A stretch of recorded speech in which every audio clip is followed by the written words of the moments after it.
ഇത് വേറെ level item, chocolate ഉണ്ണിയപ്പം. എൻ്റെ സ്റ്റോർ റൂമിൽ നോക്കിയപ്പോൾ അമൃതം പൊടി കണ്ടു. എന്നാൽ ഒരു റെസിപ്പി ട്രൈ ചെയ്യാമെന്ന് കരുതി.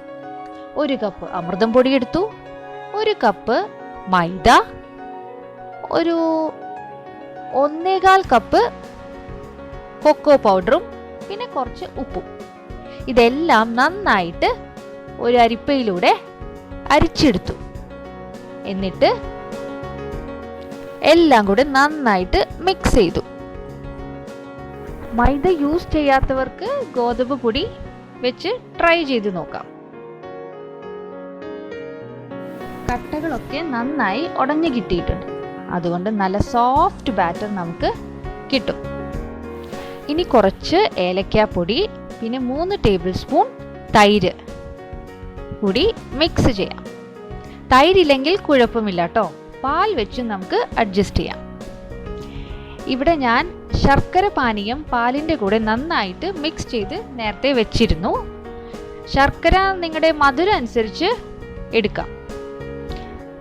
ആ പാനീയം എനിക്ക് ഇവിടെ 1.25 കപ്പ് കിട്ടിയിട്ടുണ്ട്. അത് ഞാൻ മുഴുവനും യൂസ് ചെയ്തു.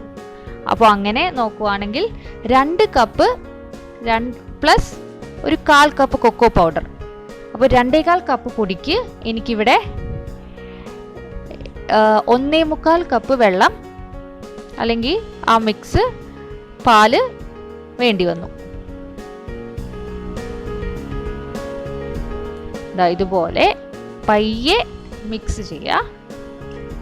എന്നിട്ടൊരു സോഫ്റ്റ് ബാറ്റർ ഉണ്ടാക്കിയെടുക്കാം. നമ്മുടെ ബാറ്റർ ഇവിടെ റെഡി ആയി കഴിഞ്ഞു.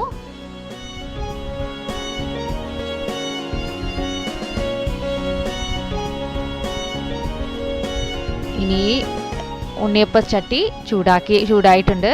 അതിലൊരു 1/2 ടീസ്പൂണോ 1 ടീസ്പൂണോ വെണ്ണ ഇടാം.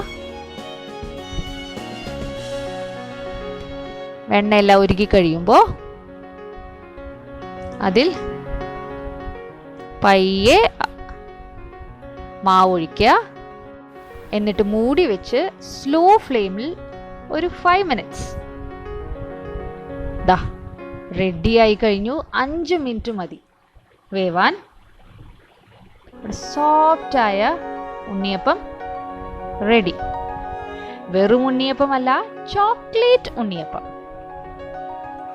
റെഡി ആയി കഴിഞ്ഞു. ഇത് കുട്ടികൾക്ക് മാത്രമല്ല, ഇപ്പോൾ ഗസ്റ്റ് വന്നാലും നിങ്ങൾക്ക് പെട്ടെന്ന് ഉണ്ടാക്കിയെടുക്കാം. വളരെ സോഫ്റ്റാണ്. എല്ലാവരും തീർച്ചയായും ട്രൈ ചെയ്ത് നോക്കണം. എന്നിട്ട് കമന്റ് ഇടാൻ മറക്കരുത്. കണ്ടോ, എന്നാ പിടിച്ചോ, നല്ല ചൂട് ഉണ്ണിയപ്പം.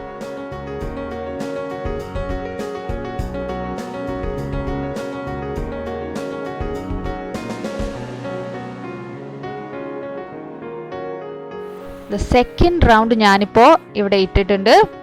അങ്ങനെ 2.25 കപ്പ് പൊടി വെച്ചിട്ട് എനിക്ക് 14 എണ്ണം ഇവിടെ കിട്ടിയിട്ടുണ്ട്. തുറന്ന് നോക്കിയപ്പോൾ കണ്ടേ എന്ത് യമ്മിയാ. കണ്ടാൽ തന്നെ എല്ലാവർക്കും കഴിക്കാൻ തോന്നും. അപ്പോൾ bye bye friends. Thanks for watching.